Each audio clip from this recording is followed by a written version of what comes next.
Welcome to episode 67, Friend to Body Humor. It's amazing the things you do in life that you come to regret when you reflect on them later. Internal joke, like not turning on your closed captioning. The things could be words or deeds, and sometimes the reflection and regret comes years after, and sometimes they come a few seconds after. In my case recently, it was a few hours after. You see, me and a buddy were on a weeks-long interstate road trip, and one night in this particular city, we visited a bar with a pool table to chill for a while. It was a very mixed crowd: Asian, black, white, males, females, gay, straight, but the music was all white, meaning what I call standard rock music. Even though my formative years were in Jamaica, my introduction to music occurred during my college years, and because of the college I went to, that music was very white, meaning rock music. As a consequence, although my music interests and likes have since expanded in just about every direction, and standard rock music, as I call it, remains a genre that I enjoy listening and dancing to. I say standard rock music because, despite being indoctrinated into rock, I'm not a big fan of the heavy metal stuff, and to me, soft rock is really pop music. But I divert. I had a little buzz from an edible and a drink or two, and was enjoying the club and atmosphere, except for the cigarette smoke. And I was lucky on the pool table, where I won about 4 games in a row. I dethroned this Asian dude who had been beating everyone for a couple hours, it seemed. He scratched on the 8 ball in the middle of our game. I beat my buddy, then beat this other dude, and both were then missing in action for a while. I beat this black girl named Yaya, who became the topic of conversation when me and my buddy were back on the road the next day, and I was trying to explain an internal joke. You see, Yaya, by appearance, dress, and attitude, was clearly what you call butch. During our game, when it was my turn to play, she would sit between a tall, pretty girl who may have been her girlfriend and this dude who was cracking jokes, some of which I found funny, I admit. They were all part of a small black contingent that was there getting their groove on, despite the music, and trying to get a foothold on the pool table. Of course, me, the naive out-of-towner, did not at the time perceive the dynamics of the whole situation. Anyhow, from the start of our game, Yaya would get into lengthy animated conversations with the dude I mentioned, while ignoring me as I was trying to call my shot and play. What I saw when she kept me waiting was Yaya being disrespectful to me and to the other people waiting to play. As a courtesy, I waited the first few times for her to re-engage with me, but then started getting impatient after a particularly lengthy back and forth between her and the dude. By lengthy, you will feel for me when I say I'm figuring about 3 or 4 minutes of her and a dude making jokes, sitting on each other, arguing over nothing, pretending to fight, all with me standing there waiting to point out to her which ball I was going to hit and where. 3 fucking minutes. So after about 2 minutes of the next go round, I blew my top. Well, maybe not erupt, but let's say interjected. Yo, I yelled as I walked towards the girl, trying to get her attention while pointing at the pool table. But this is where things took a turn for the internal jokes. Yaya turned and faced me. "It's not yo, it's Yaya," she said. Now, I knew her name was Yaya because it was on the chalkboard by the pool table where you put your name down to get your turn to play. Plus, I'd heard a dude I'd played before her call her Yaya. But she didn't realize I knew her name. Why did I shout yo? Because I sort of perceived her as she appeared to be trying to be. That is masculine, manly, and yo is what I would have shouted to a dude in that situation to get his attention. Would I have shouted yo if she had been more feminine looking? Well, my sexism and sexist me would have, would, well, no, I, I don't believe I would have done so. No way a gentleman like me, internal joke, would shout yo to get a lady's attention. Of course, it's also my sexism that had me referring to Yaya and her friend as girls rather than women. The expression on my face must have been priceless, but I quickly turned and walked to the other side of the table. I turned, and Yaya and the dude were back to their antics. I was pissed. Yo, I shouted again, then quickly corrected myself and soft shouted, Yaya. Awkwardly, I walked around to face her.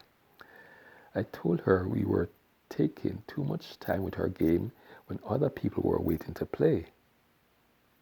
She told me, don't worry about them, they can wait. I told her I wanted to take a piss. I hope you get that joke. She said, go ahead, I'll wait. I told her it seemed my friend was ready to go. She looked over at my buddy, who had left the pool table and was sitting on a stool away from the bar, looking like he was ready to go. She looked at me.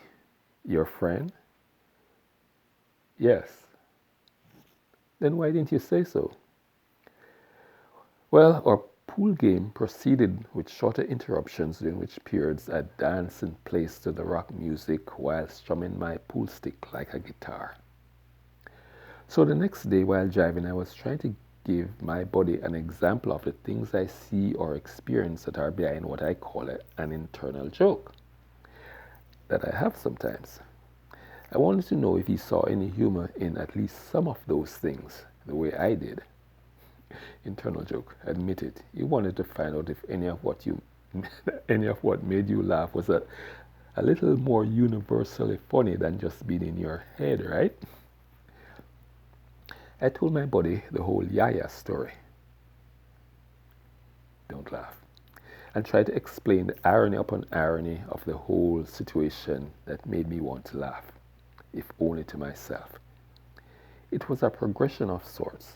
Firstly, the irony and some sort of inverted sexism on my part in me subconsciously focusing on her masculinity and shouting yo at her.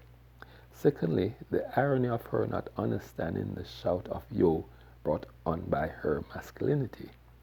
Thirdly, the irony that after 1 and 2 that I just described, shortly thereafter I shouted yo at her a second time. So strong was her masculinity in my mind. I had to at least smile, if only internally. My body didn't find anything funny in any of that, but I realized it wasn't that he found the irony unfunny, or say being sexist or insensitive. It was that he didn't see any irony in the first place. In fact, I came to realize later he didn't even care to try to see the irony or humor. I'm sure, well, I am sure there was irony in my Yaya story. As I explained in episode 12, some jokes that come to my mind are insensitive or crude and I hesitate to actually tell them to people. I might even be hard-pressed to call some of my jokes because an internal joke can sometimes not necessarily be funny, although they can also sometimes be crazily so. For sure, though, an internal joke always has humor. Anyway, as I told the story to my buddy, I realized I might have done something heavy with irony in itself. I'd ruined the vibe for the small black contingent in the club. I'd criticized them and heard their play while b-hopping to white folks' music during a rare occasion when a few black people had control of the pool table. I told my buddy I felt bad and that it would haunt me that I'd ruined the vibe for those folks. And it did haunt me, for some time anyway. In fact, later that night it was on my mind as I spent sometime regretting what I'd done. So that led me to consider what exactly I'd done that was wrong and why. The questions I put to myself were, why did I do what I did and why was what I did wrong?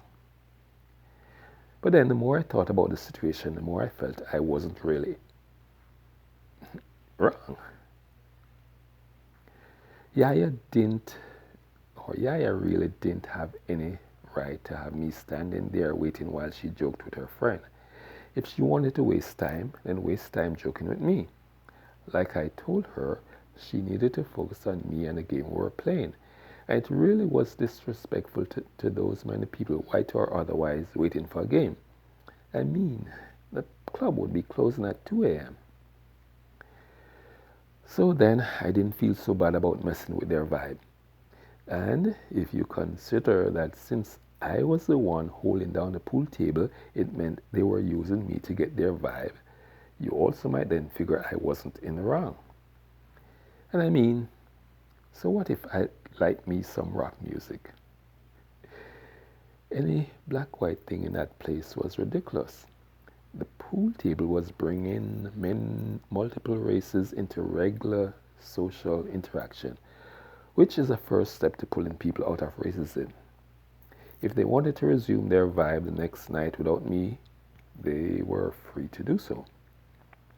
But they would have lost a great chance to turn a group vibe into a club vibe. I'm not going to apologize for seeing funny humor in the Yo Yaya incident. Listen, I didn't make it funny, okay?